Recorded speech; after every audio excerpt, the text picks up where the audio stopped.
What is happening, people, and welcome back to the channel. In this video I'm going to show you how to strip down and reassemble your Aston Martin valet key. Now, as with all of these tutorials, I'm going to be as quick and to the point as I possibly can, but first I'd like to say thank you to Chris at Phoenix Bespoke Keys for giving me the information on how to strip down this key. So first of all, take your key and just remove this backing. You can use a plastic tool for this, or you can just use your fingernail. Just pops off like that. If you really want to be careful, you can slide a little tool into that, and you see how it's just slightly barbed there.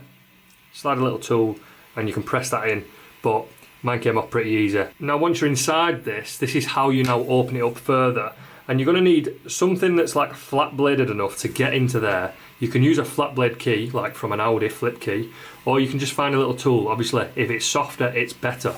I've got this very hard little spanner that is just the right size for this. So you place it in there and you're just going to rotate it, and it should split the key apart.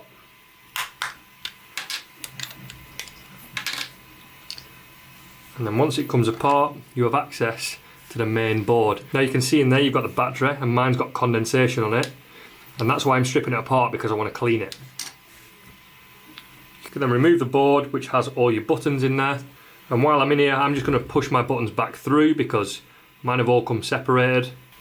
Now if that's all you came for, thanks for watching the video. Don't forget to like and subscribe. But if you're here on how to clean out your key after you've washed it like I've done, then stick around. The best way to clean electronics is using isopropyl alcohol.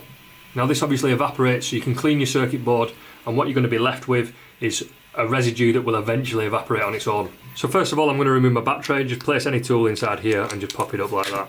I'm then going to remove the plastic parts from here because I don't need to clean them with isopropyl alcohol. I can just dry them out, and I'm left with the battery and the circuit board. And at this point I'm just going to spray the two with some isopropyl alcohol, and then I'm going to take a toothbrush, preferably one that's not being used, and then you can just carefully scrub away at this circuit board. You don't want to be too rough, but you just want to get in between all the little bits of circuitry and make sure the isopropyl alcohol gets there and disperses the water.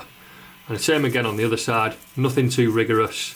So what this is going to do is, if it's been washed before and you've got a little bit of rust residue on there, it's going to clean it off. Yes, of course we could just dry this straight off. There's no reason we couldn't just put these on a radiator, but we want to make sure the circuit board is in good condition.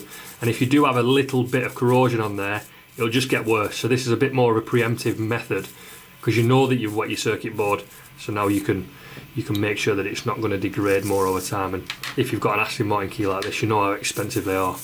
Now once all that's been cleaned off, you can then take some lint-free roll. I like to use blue roll just because it's cheap, easy to get, and leaves no residue, and just press it into the board. Again, nothing too hard, you're just absorbing any remaining moisture or isopropyl alcohol, and then you're left with a nice dry board. Just leave that to sit for 10-15 minutes before you put it back together. Same again with your battery. Now with my plastic parts, I can leave these on the windowsill to dry, or just give them a quick blast with a hairdryer. That's those now successfully dried, and I can start the reassembly process. So we're just going to put our buttons back inside the case. This would be a good opportunity to change out your battery. Make sure the positive side goes down, and then we can reassemble the case exactly the opposite as it came apart. Make sure everything's seated, and then take our cap. This does only go on one way, so just make sure it lines up before you force it on. And then we have a fully reassembled key.